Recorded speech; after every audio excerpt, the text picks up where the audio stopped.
So, happy Mother's Day.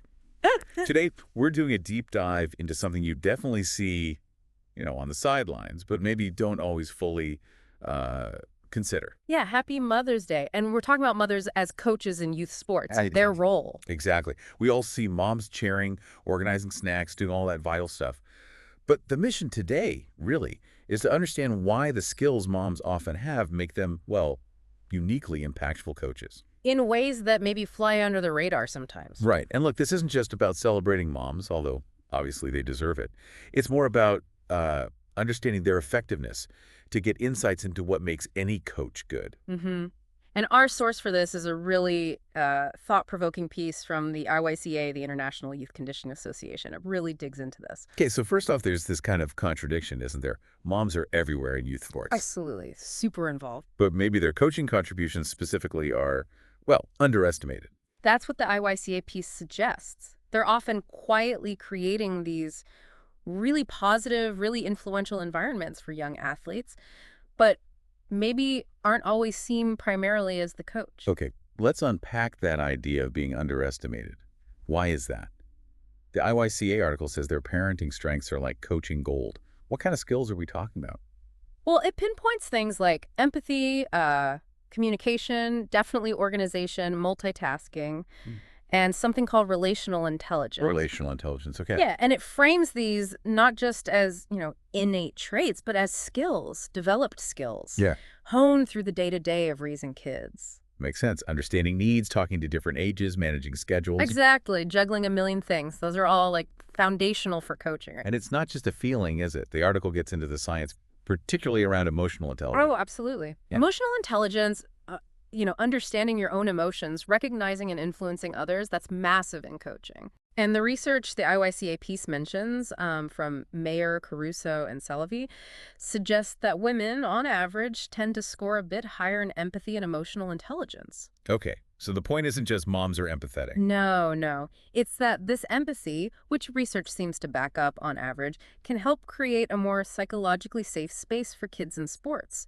which is maybe sometimes overlooked in more traditional coaching. Yeah, and the piece is careful to say this isn't about, coddling athletes. Not at all. It's strategic. It's Yeah. about using those emotional cues to figure out what an athlete actually needs right then. Motivation, support, maybe a different approach. Precisely. The IYCA piece brings up emotion coaching, that concept from Gottman and his colleagues.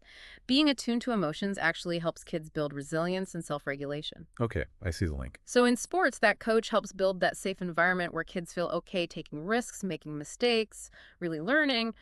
Gould and others talked about this back in 2007. That makes a lot of sense.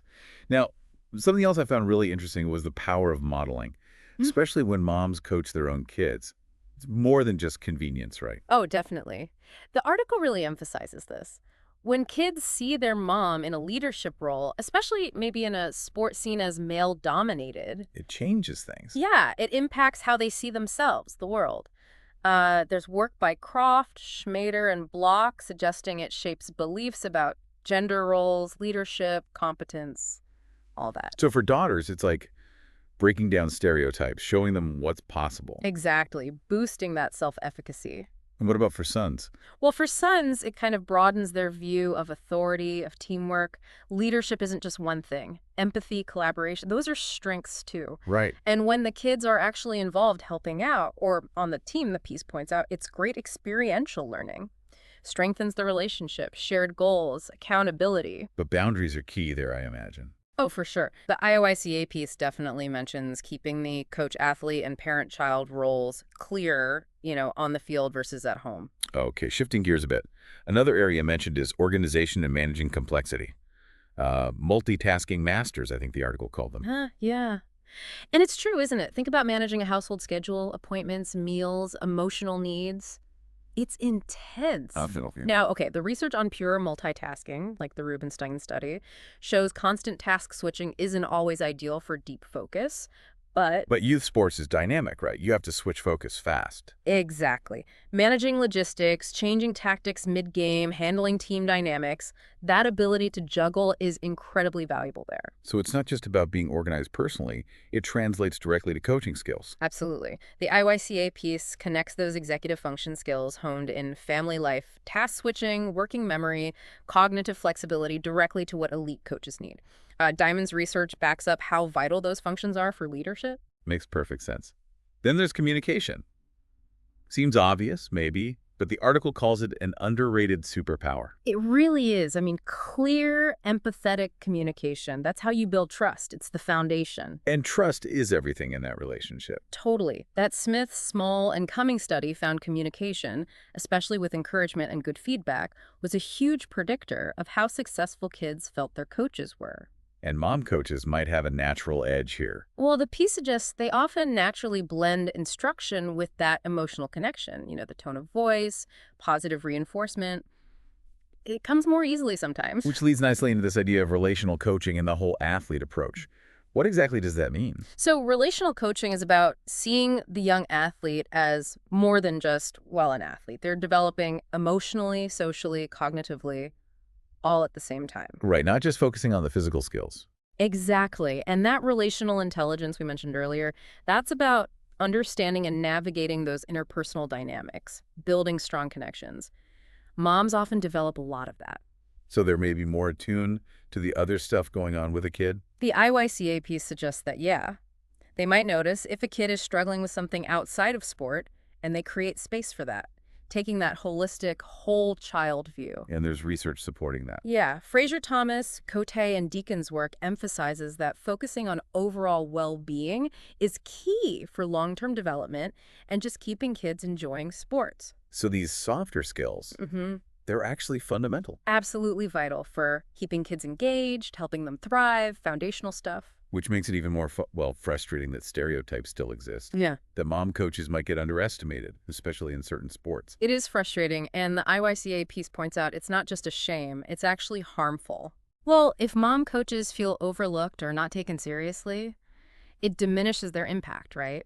And it limits the positive influence they can have on the kids. And the article stressed representation, too. Why is seeing women coaching so important? Oh, it's huge. For girls, seeing women lead in sports, it directly challenges those limiting beliefs, shows them what's possible. Builds confidence. Right. And for boys, it broadens their idea of what good leadership looks like. It's not just one style. Empathy, communication, collaboration, those are powerful leadership traits too. So diversity in coaching just makes the whole environment better. Richer, more inclusive, absolutely. If- For everyone. So if we boil it all down, what makes a great coach?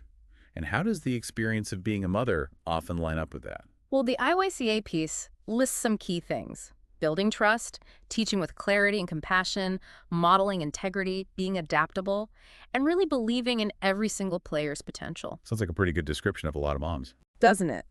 Many mothers develop these qualities just through their daily lives. And the big insight here is that effective coaching isn't really about whether you played at an elite level yourself. It's more about those human skills.